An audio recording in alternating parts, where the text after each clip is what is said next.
Tonight, you are about to delve into a place most avoid, the hidden door carved by your own suffering, that invisible portal through which you must pass in order to achieve transformation. Have you ever felt like the pain you carry is trying to tell you something, but all you hear is silence? Maybe what you are calling suffering is actually the beginning of a journey. What if I told you that behind this darkness there is a calling to a version of you that has not yet awakened?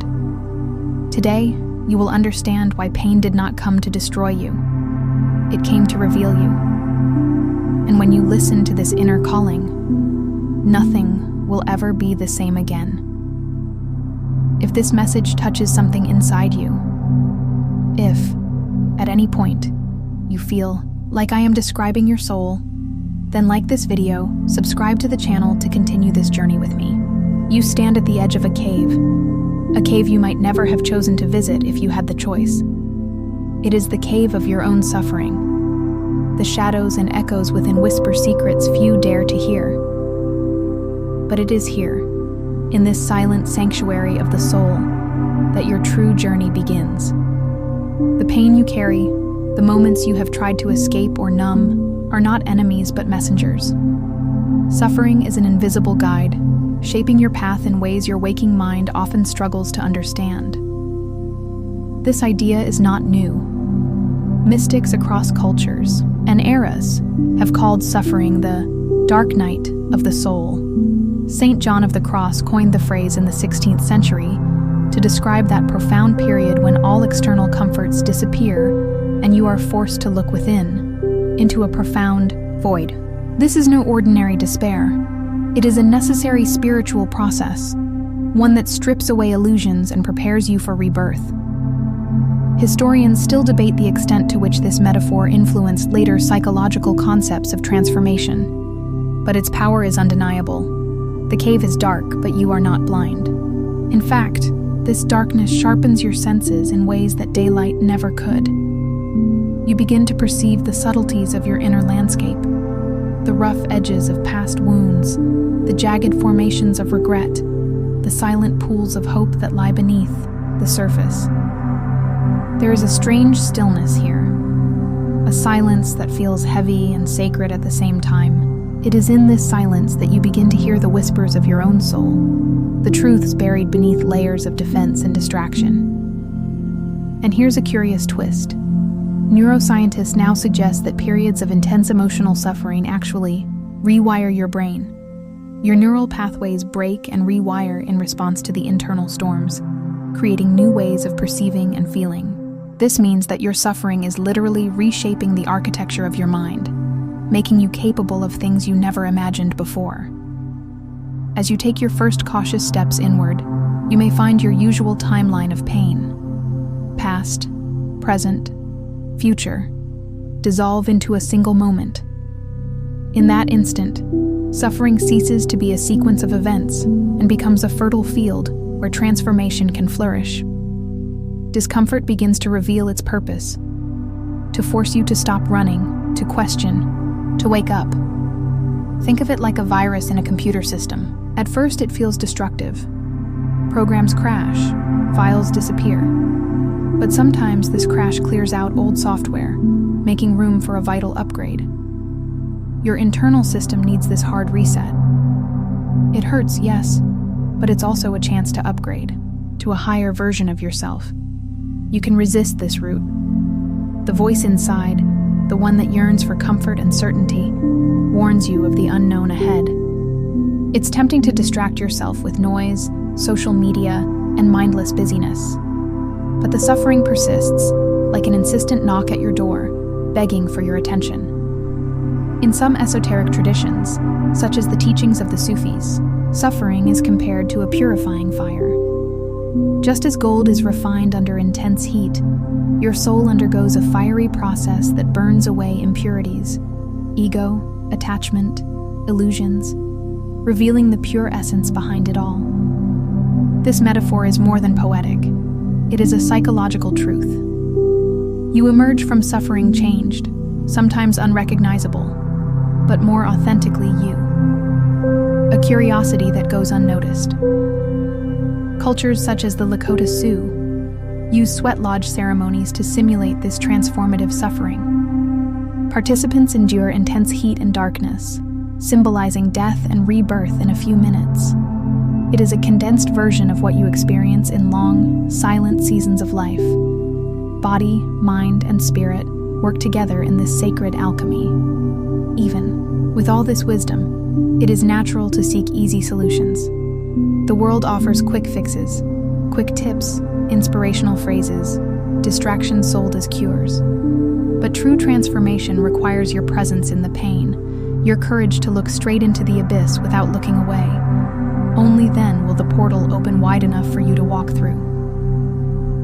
So tonight, as you listen, I invite you to lean into this discomfort, to welcome it as an unexpected teacher. The journey you are beginning is neither orderly nor neat. It is chaotic, raw, and deeply human. But it is in this chaos that the first seeds of your rebirth begin to sprout. Remember, the suffering you carry is not a curse, but a sacred threshold. Like a caterpillar that dissolves into a chrysalis before becoming a butterfly, you are being called to let go of what no longer serves you and embrace a new way of being. The portal is here, waiting for you to step through it. You continue walking through the cave, now more attentive to the subtle sounds and the cold touch of the invisible walls around you. What once seemed like a frightening void begins to reveal its deepest face. Not a black hole that sucks your essence, but a vast and welcoming space, like the calm surface of a lake on a windless morning. This inner void, which you have so often tried to fill with distractions or empty words, now presents itself as a silent embrace, an invitation to stop fighting. When you stop running from the void, something unexpected happens. The pain that once consumed you loses its crushing weight. It's still there, of course, but it stops being an overwhelming storm and becomes a presence you can observe, almost like a curious visitor in a room of your mind. The void doesn't erase the pain, it welcomes it, creating a space where it can exist without the urge to erase or ignore it. This is where the transmutation begins. Presence is the key to this transformation, not the presence you experience when you're distracted or just physically there, but that deep presence that observes without judgment and with an almost maternal calm. You're learning to sit with your pain, not as an enemy to be defeated, but as a part of you that needs to be seen and heard. This acceptance creates an energetic field where the pain loses its destructive power and becomes a tool for your growth. This concept isn't just abstract spirituality. It has support in modern psychology. Mindfulness practitioners and therapists have long pointed out that the simple practice of being present with your emotions, especially difficult ones, can reduce mental suffering. The brain, instead of triggering automatic reactions of escape or resistance, begins to process the experience in a clearer and healthier way. It is as if the mind stops struggling in a stormy sea and finds a safe shore to rest. You may remember when, in everyday life, emptiness appears, that lonely moment after a loss, the silence that remains after confusion. In the past, your automatic reaction might have been to fill that space with anything: an empty conversation, an endless scroll on your phone, an impulsive purchase. But now, slowly, you experience the emptiness as fertile ground, a place where, instead of denying the pain, you embrace it, welcome it, and listen to it. In Zen philosophy, there is the notion of mu, a state of emptiness that is not absence, but pure potentiality. It is the nothingness that contains everything, a space where all possibilities reside before they manifest. When you allow this emptiness to take over, pain is no longer something to fear, but a key that unlocks internal doors.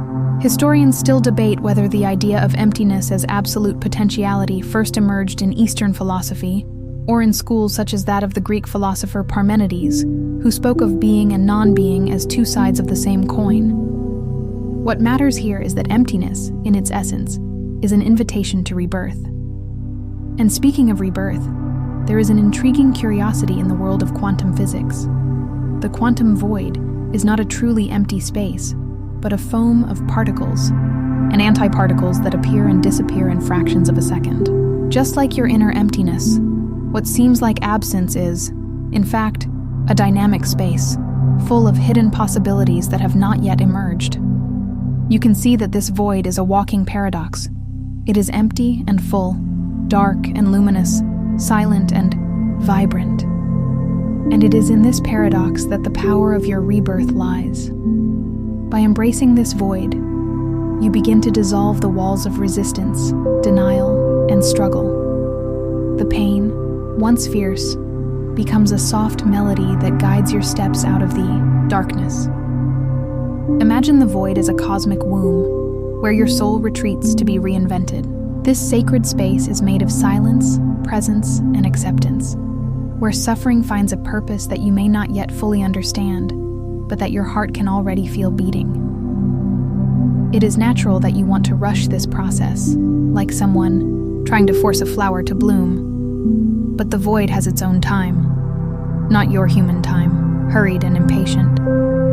It is patient, eternal, and awaits your complete surrender to reveal the transformation that occurs in silence. And you are here, now, faced with this invitation to accept the void, to embrace the pain with presence, and to allow this silent alchemy to transform what seemed unbearable into an inexhaustible source of strength. You may have fallen 1,000 times, but your soul refuses to be reduced to trauma. It thirsts for transcendence. And this thirst is a gift, because it is what pushes you forward, even when you don't know where to go. It is what keeps you standing in the midst of grief. It is what breathes poetry into your pain. It is what turns shards into stained glass. And this transformation does not happen by chance. It happens when you choose, day after day, to align yourself with the invisible. When you pray, even when you feel nothing. When you forgive even without reason. When you become silent to hear what only the Spirit can reveal. When you trust. Not because you saw the miracle, but because you know it has already begun. It is in this journey that true self-knowledge is born. Not the superficial kind found in the Discover Your Personality lists, but a deep-rooted knowledge. A clarity that comes from someone who has hit rock bottom and learned to breathe there. You find yourself more present, more compassionate, with others and with yourself. You begin to trust more in the flow of life and less in control. Studies indicate that people who have gone through intense suffering and found meaning in the experience activate areas of the brain associated with empathy, gratitude, and self-regulation. It is as if suffering, when processed with presence, reconfigures not only the soul, but even the body. And that is why many wise men say, pain is inevitable, suffering, optional. Because ultimately, what defines the depth of your journey is not how much you suffer, but what you do with it. Suffering for the sake of suffering does not transform. Suffering with presence does. That is what transforms pain into alchemical gold. You no longer need to run away from it.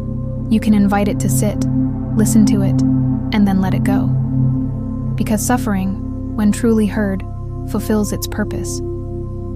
It doesn't want to live inside you. It just wants to be acknowledged, so that the inner teacher can finally emerge. And when that happens, something changes forever. You discover that peace is not on the other side of pain, but within it. That transcendence is not escape, but surrender. That the deepest wisdom does not come from books, but from scars. In the end, suffering did not come to destroy you. It came to initiate you. And if you have come this far, if you have spent nights without answers, and yet you have continued searching, then you have already found something precious. the silent presence of your inner teacher. He has always been there, waiting for you to be silent.